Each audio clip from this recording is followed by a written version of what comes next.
Simpleng barangay, payak at tahimik na matatagpuan sa coastal area na sakop ng Libmanan sa Camarines Sur. Dati ko na sinubukan na puntahan ang lugar na ito pero bigo ako dahil sa maputik na daan dulot ng palaging pag-ulan sa lugar.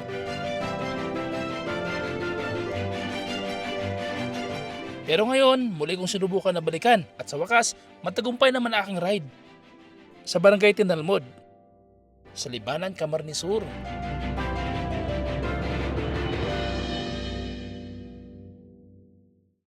Pagas na tayo dito mga highway. Wow, 89 lang per liter dito. 89. Kakaliwa tayo dito sa San Isidro. Titingnan natin mga highway kung mayroon na bang improvement yung mga kalsada dito,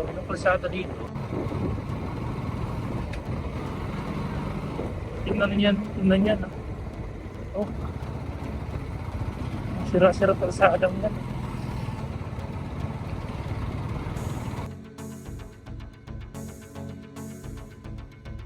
Highway, daan muna tayo dito sa Paradise. Dito sa resort na binisita natin dati. Maraming resort dito pero meron tayong isang resort na laging binabalikan kasi ang ganda ng location nila. Mga highway, kakaliwa tayo dito sa kalsada dito. Ayan. Dito yung daanan. Medyo may kalayuan talaga itong Busay, Libmanan. May kalayuan talaga to Tapos yan, papasok. Yan, Busay, Libmanan, Hidden Spring. Yan, medyo malayo talaga to. Kaya dapat ang kotse nyo dito hanggang dito lang. So ayan, hanggang dito lang yung kotse kasi hindi na makakapasok dun Ganito lang kalaki. Motor lang talaga tsaka bike yung makakapasok. Ayan. Wala na tulay, boss?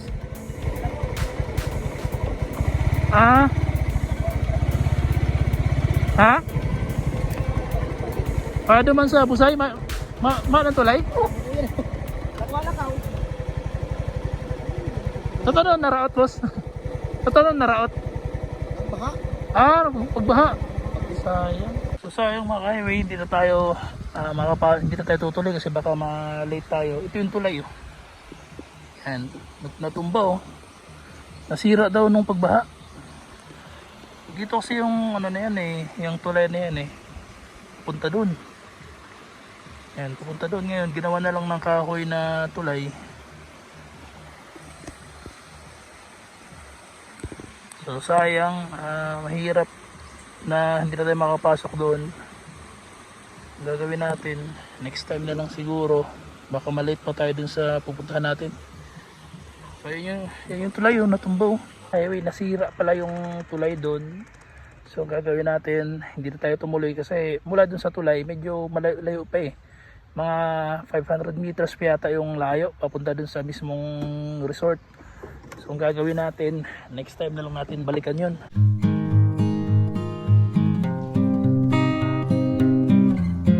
So mga 20 minutes lang yung biyahe natin mula dun sa pinanggalingan natin, dun sa may spring resort. Ngayon, narating natin tong Barangay Cambalidyo, mga highway. Wala pa rin pinagbago, napakaganda pa rin tong lugar na to. Makikita natin sa paligid, yung mabulubundukin, ganun pa rin yung itsura. So, ang kagandahan lang ngayon ay hindi maputik yung daan natin kasi ngayon nga ay summer season at napakainit ng panahon ngayon. So, last na punta natin dito mga highway ay na-filled tayo. Pupuntahan sana natin yung mga coastal area nitong lugar na to dito sa Libmanan pero hindi nga tayo pinalad kasi napakaputik ng mga daan dito sa way na to ng Cambalidyo papunta sa coastal area.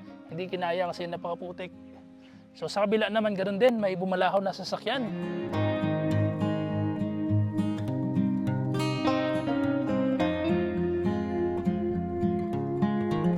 Magka-try tayo, i-attempt natin na puntahan yung mga coastal area dito. At matagal kong talagang pinaplano na marating yung mga lugar na to dito sa Libmanan. So ayun, tara, puntahan na natin.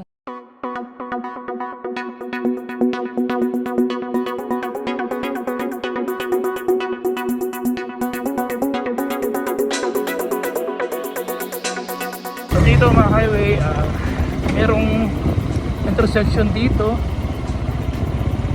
Dito tayo. Ayan.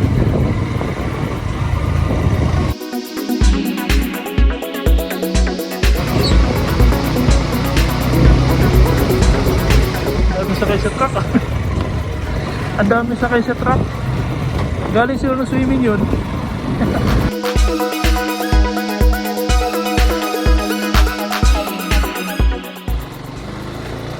Yun o, nakikita ko na yung dagat mga ka-highway o. Nakikita ko na yung dagat. Ang ganda. So hindi lang kita sa camera, pero dito kita ko na yung dagat o.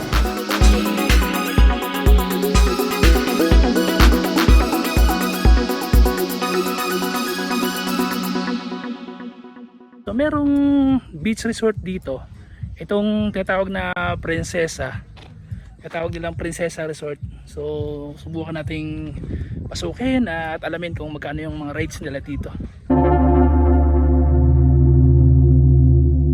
Bali, magkano yung yung rate nyo dito pag araw tsaka sa gabi? araw 350 yung cottage. Ang cottage. Ang Sa entrance Entrance 10 piso. 10 piso lang. May overnight din naman kayo. Sa overnight 450 yung cottage namin. 450. Mas mahal lang sa gabi. Kasi ang konsumo ng kuryente. Function hall namin 1.5 yun. Package niya kasama yung video okay. Basta dito 10 piso ang entrance. Sa gabi, ganoon din. Ganun din. 10 piso din. So yung bata wala.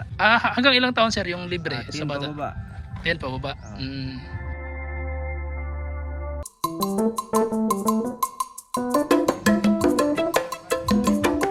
Ayos naman. Ayos naman. Ayos naman sir. Maganda kasi dito eh. Tsaka malapit lang din sa amin. Kaya kami. May birthday din kasi. Kaya sama-sama kami ngayon.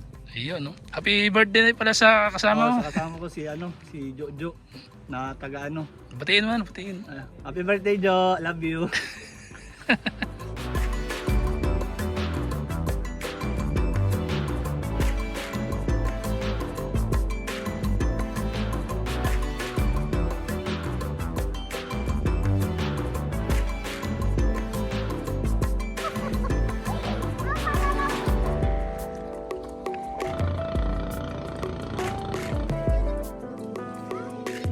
So ayun mga kahiway, matapos natin ikutin itong barangay Tinalmod, hindi sila nagre-rely sa kalsada kasi kapag araw ng tag-ulan, November hanggang February ay napakaputik ng daanan at hindi nakakadaan ang mga sasakyan.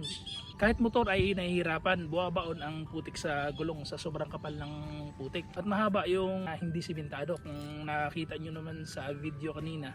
So kapag namimili sila ng pagkain ay sumasakay sila ng bangka papunta dun sa bayan ng Pasakaw na inaabot ng 30 minutes ang biyahe mula dito sa barangay Tinalmod papunta dun sa Pasakaw.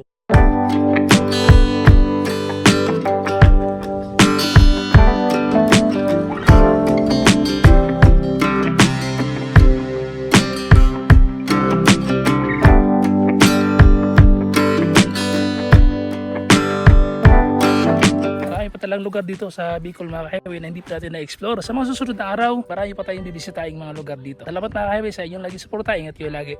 Kasama kayo sa aking bawat biyahe.